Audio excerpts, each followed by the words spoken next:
I still can't believe that New Orleans found a way to blow this game and effectively end their season. They have to win out now. 8-8's not going to cut it, I don't think. Not this year, so they have to win out now. And what a way to lose a game. They let Luke McCown light them up for one, which is humiliating in of itself and shows how bad this defense really is.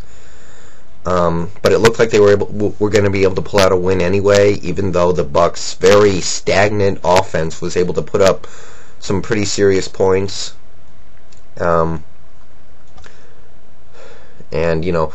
Offensively, the Saints were able to do pretty good. They had a decent running game going. They made some plays in the passing game. And they came up with that big interception when they needed it.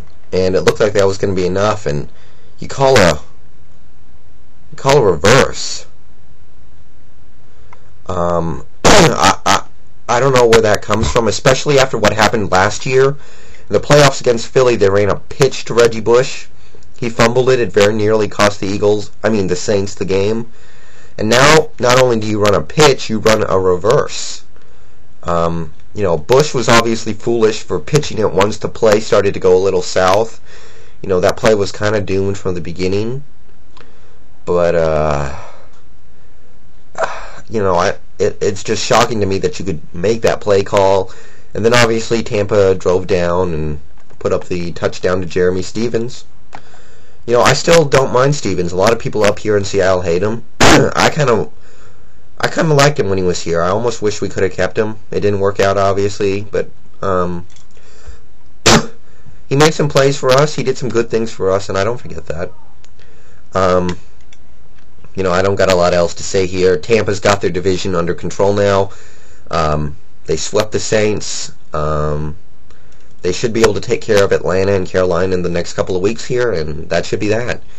And they could be a bit of a force in the postseason. They're running the ball well. They're getting good quarterback play, consistent.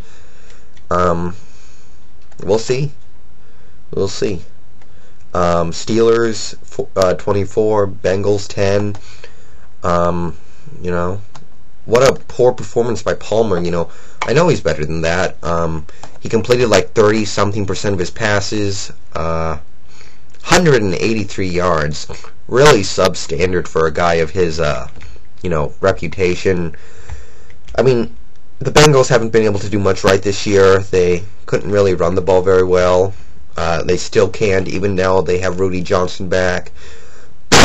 Palmer could not find his deep ball. There were some drops. CJ and TJ and Chris Henry just not doing what they were billed to do. There was a missed field goal. So nothing's clicking for this offense right now, and you got to believe Marvin Lewis is going to get fired, but they should be playing harder if they want Marvin Lewis to come back. I think they need more effort than this. They were getting gift-wrapped field position because Pittsburgh turned the ball over all night, and Cincy could not take advantage. They were getting the ball in the red zone on a couple occasions and still couldn't score. That's how bad things were.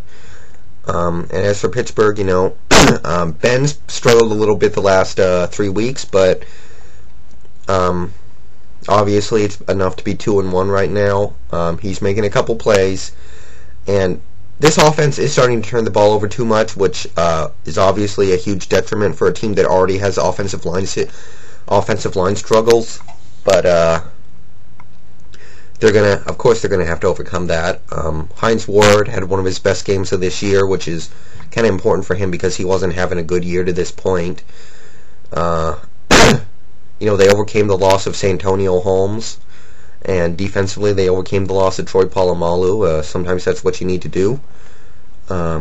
Defensively, they made a couple of plays and made some big stops, like in the red zone, like I said, and it was enough to win. Man. I don't got a lot else to say here, except, that ends the Bengals season. Pittsburgh's got a couple of tough games to end the season, and we'll see where they wind up. The division is pretty much well in hand, though. Finally, a game I did not get to watch because I was at a Van Halen concert. Yeah, I went to see Diamond Dave. Great time.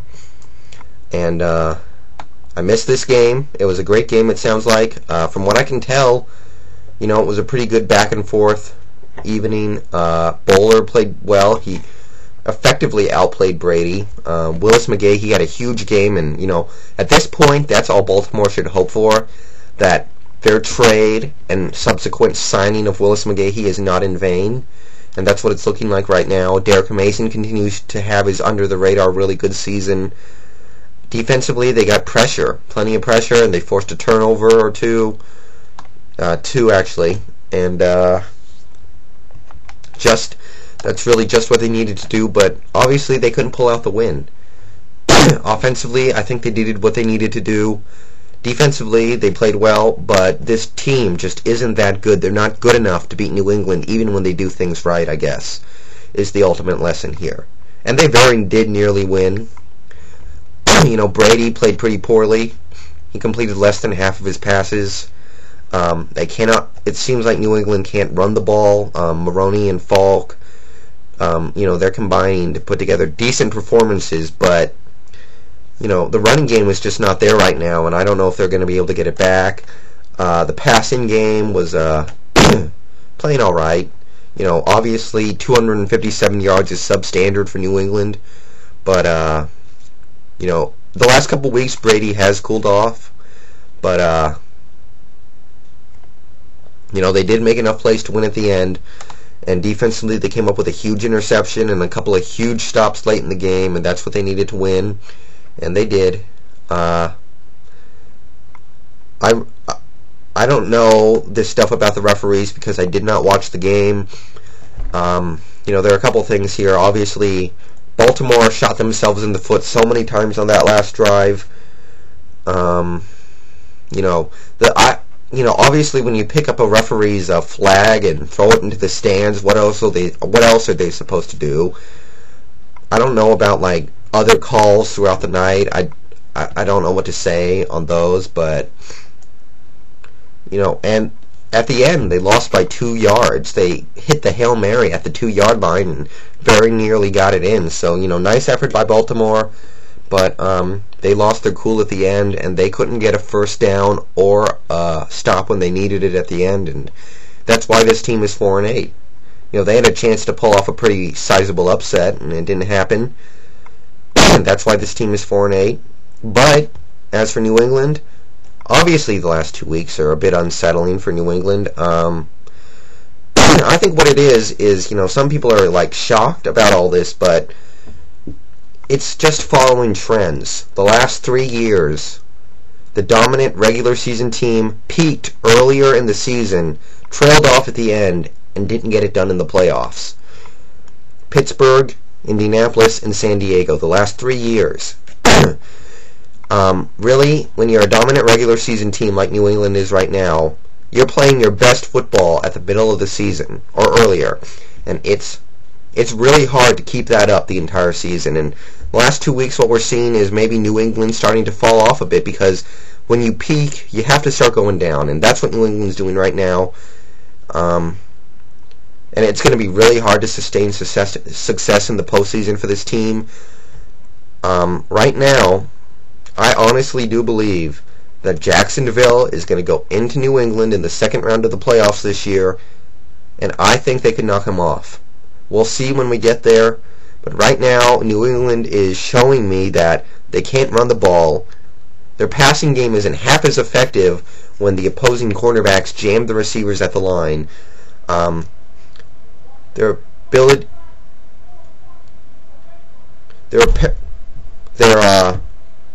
excuse me, sorry, heard something out there, whatever. Their offensive line isn't nearly as good as protecting the quarterback when the other team blitzes heavily, and their linebackers are old. Their secondary isn't that good, so this team has a lot to overcome in the next couple of weeks. It's going to be hard to get back to the top, because once you start going down, it's very hard to start going back up again. But it's going to be interesting. It's going to be interesting. And that's all I got to say about this week. Game in 2 days, Bears, Redskins. I'm going to take Chicago to win that one, and I'll come up with more in the future.